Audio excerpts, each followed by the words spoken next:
So in this, the second to last week of the session, it was essential for us to get the budget finalized in order for the legislature to avoid having to go into special session, which cost the taxpayers, at least in the past, about $300,000 per week. So even though the governor was late in getting the budget to the legislature, according to the Appropriations Chair, Senator Dan Brown, about 4 weeks late, the Senate moved quickly through this critical process to meet its constitutional deadline of today, May 5th. So this week, during the week, and this is Friday, and we're not usually here on Fridays, but this week the conference committees, made up of senators and House members, met to reconcile the differences between each respective chamber's version of the budget. Once that got finished on Wednesday evening, the House voted on the compromise versions of the budget and sent them over to the Senate for us to approve. Then before the Senate got to vote on what I would say are arguably the most controversial budget bills, at least from my perspective, House Bill 10 and House Bill 11, Social Services and Department of Health and Senior Services, the House adjourned until Monday. So Thursday evening they left. They sent these bills over to us. Then they left until Monday, which meant that there was no time to go back to them and reconfigure or revamp anything that had been done in the budget. So they put the Senate in a position of being unable to do anything but approve what had been sent over to us if we were going to meet today's constitutional budget deadline. So let me explain a little bit about what happened, because I think the Senate ended up at the end of the day in a pretty good place to be able to fund some priorities that we thought we were stuck being unable to fund. First, we have to go back to House Bill 2, which is the K through 12 elementary and secondary education bill, which includes the foundation formula. So the House had fully funded the foundation formula at its new level, which is, again, $450 or so million shy of what we thought it needed to be 2 years ago. But still, the House had fully funded it, and the Senate Appropriations Chair did not intend to do the same thing. But when it was brought up on the floor, an amendment was put forward to fully fund the formula, and the Senate voted to do that. So the House and Senate were in the same position, fully funding the formula. And let me just say, this has been a priority of Democrats for as long as I've been here. So now, under this new formula, we're fully funded. Now, the problem with that, as the Appropriations Chair from the Senate saw it, was that now there were social service areas that were going to need to be cut. And this brings us back to House Bills 10 and 11. And the options were pretty painful from my perspective and the perspective of, obviously, as you will see, many of my colleagues. I'm going to go through some of those painful decisions we thought we were stuck with making. One was a significant lowering of the reimbursement rate to Medicaid providers, putting a burden on hospitals and doctors who accept our low-income Medicaid patients. And these are seniors, these are families, these are children, people with disabilities. These are all low-income patients who really need full access to health services. So that was one problem. Another option for us was to cut the circuit breaker, meaning that low-income seniors who rent the places that they live would no longer receive a one-time annual reimbursement of an average of about $500. These are people we've heard from who use this money for a variety of purposes, including to reconcile their annual bills, to make a one-time purchase of something needed for their household, or even for their health. This would affect about almost 100,000 low-income seniors across the state whose income level maxes out at just over $14,000 per year. Another option we had for cutting: there are low-income seniors and people with disabilities who receive in-home services to help them continue to live in their homes instead of ending up in nursing home care. What we know about nursing home care is that it's even more expensive to the state for these low-income people than providing services to them in their homes to help them live their daily lives. So the Department of Social Services, that determines each person's eligibility based on their needs, I just want to give you a little background, uses a 9-category standard. And each one of these categories, if one of these low-income people meets them, they receive 3 points against a total number of 27 points to make them eligible to receive these in-home services. So these things take into account stuff such as a person's need for ostomy or catheter hygiene, the ability to bathe, whether a person is incontinent, whether they need help with meal preparation, the taking of their medications, and other daily activities that maybe you and I don't have to give much thought to, but that prevent them otherwise, unless they have help, from being able to live and continue to live in their homes. So, again, the nursing home option for these people, should they not get these services, would cost more to the state than providing these services. Now, currently, if a person meets 7 of these standards, 21 points, this person is eligible to receive in-home care. In the budget, there was a difference in the Senate and the House position, and one of the positions said, well, no, in order to cut back on our expenses, we're going to have these people reach 8 of those standards or 24 points before they're eligible for care. So this would have cut the difference between 21 points and 24 points. There would have been about 8,000 Missourians who would have been cut out of getting the services they need in their homes to help them stay there, and they would have ended up in nursing homes. Because the budget was written in a way that said, well, unless we cut off the circuit breaker and take money away from 100,000 Missourians, we're going to move the point level up to 24 and cut off 8,000 very, in some cases, sick, in some cases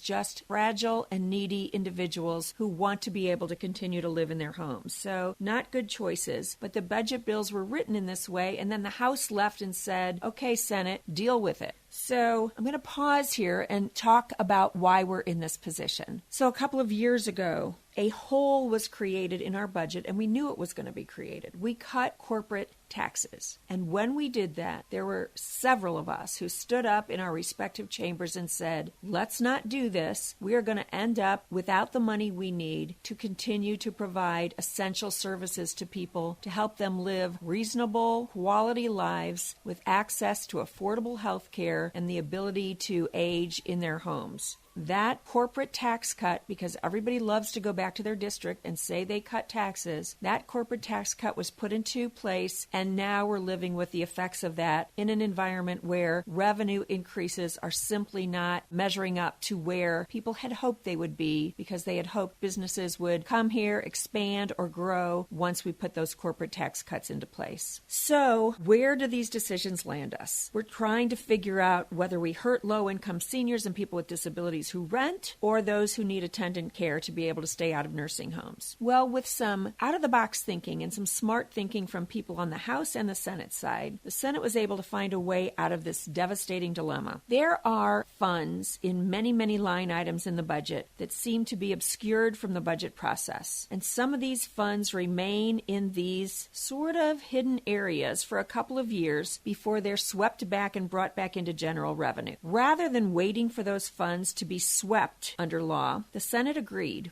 almost unanimously to provide access to those funds and to allow the Office of Administration to choose from which unused funding areas they would sweep, so that each of these areas that I described earlier could be funded. So the 100,000 Missourians will continue to receive their circuit breaker refunds. Low-income seniors and people with disabilities will continue to receive the in-home care they need at the 21-point level. And even Medicaid health care providers, the reduction in the reimbursement rates for them, the reduction was cut in half. So while this is not the perfect scenario, it was one of those few moments where the Senate pulled together and really found a way to help fund the things that we think are priorities in some of these bills. Now again, don't get me wrong. These bills aren't perfect, and still a lot of people that need services are not going to be able to get what they need. But I want to talk about why I think we got to this point. And one of the reasons is when House Bills 10 and 11 came up on the floor, and when the circuit breaker bill, which was HCB3, came forward, the Senate filibustered that bill. And we filibustered that bill till 6 a.m. And what we did was we made a point to say, we care very much about this. We're not going gentle into that good night. And people came together and said, let's try to figure it out. And this week, in that way, members of the Senate came together to find some sensible, reasoned sense of compromise. So, a lot of people think filibusters are all about just stopping things. They're also about providing thinking time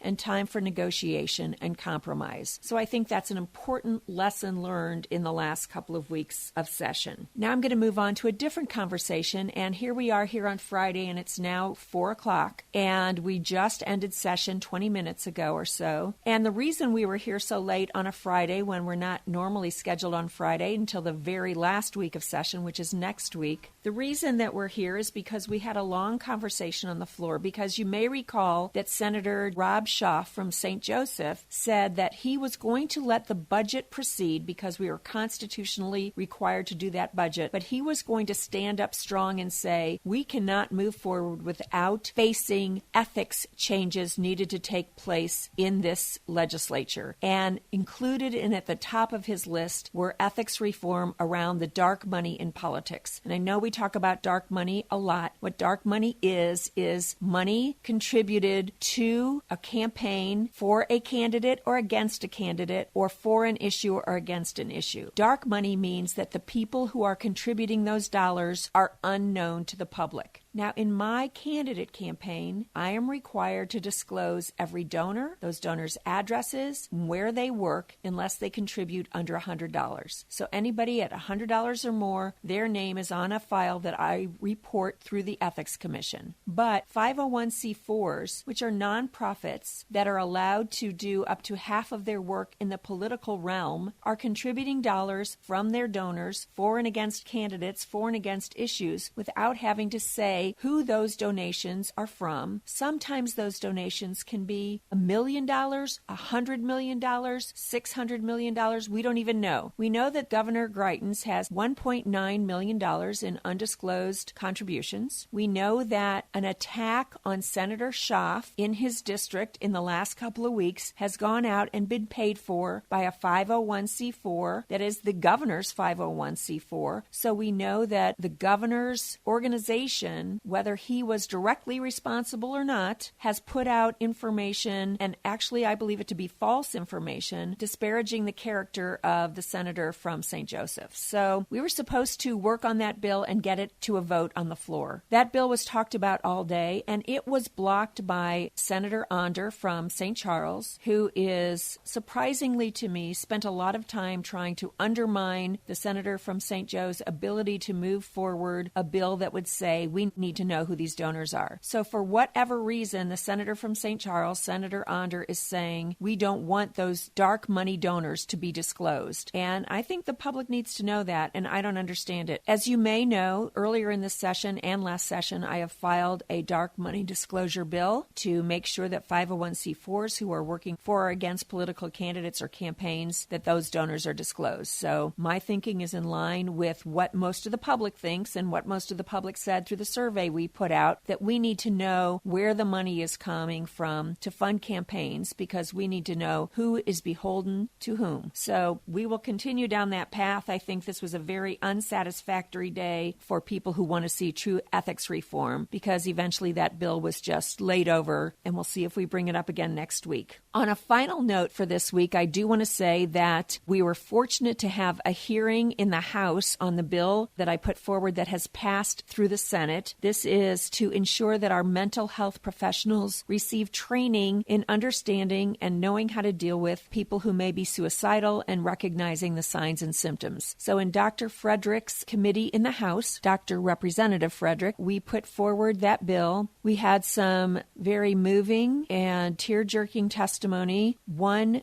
person who came to testify this year came from Nixa, and when he saw in our newsletter that we were talking about this legislation, he contacted our office. He had lost his son to suicide just this past February and is really anxious to make changes in the world so that this doesn't happen to other families. So again, some gripping and compelling testimony. It was voted unanimously in Representative Frederick's committee, and he has asked that his committee members stand up on the floor in the House to support it and to try to keep the bill from being amended so that it can actually pass all the way through the process and become law this year. So we'll keep you informed about that. If it doesn't happen that way, count on the fact that a lot of people are encouraging us to move forward again next year and try it again, because this legislation is really important. It's critical that our mental health professionals understand and know how to deal with people in this severe state of depression that are close to taking their lives. So that's the news for this week. It's been a fascinating week here in Jefferson City. Thanks for listening.